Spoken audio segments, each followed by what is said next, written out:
திருச்செந்தூர்ல இருக்கிற முருகன் கோவிலோட 137 அடி உயரமும் 9 நிலைகளை கொண்டிருக்கிற ராஜகோபுரம் புதுப்பிக்கிற பணிகள் தீவிரமா இப்போ நடந்துட்டு வருது.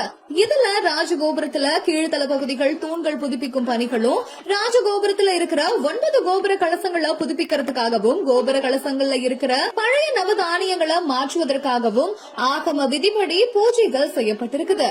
இதுக்கான பணிகள் இப்போ தீவிரமா நடந்துட்டு வருது. இந்த நிலையில தான் ராஜகோபுரத்துல இருந்த கும்ப கலசங்களை புதுப்பிக்கிற பணிகள் நிறைவடைந்திருக்கிற நிலையில இன்றைய தினம் புதுப்பிக்கப்பட்ட கும்ப கலசங்கள் ராஜகோபுரத்துக்கு கொண்டு செல்ற நிகழ்ச்சி பிரம்மாண்டமா நடந்திருக்குது. இதுக்காக கீழே புதுப்பித்து வைக்கப்பட்டிருந்த 9 கோபுர கலசங்களும் கோபுர விமான தளங்களுக்கு கொண்டு வரப்பட்டிருக்குது. அதை தொடர்ந்து கலசங்களுக்கு மாலை அணிவித்து சிறப்பு பூஜைகளும் நடந்திருக்குது.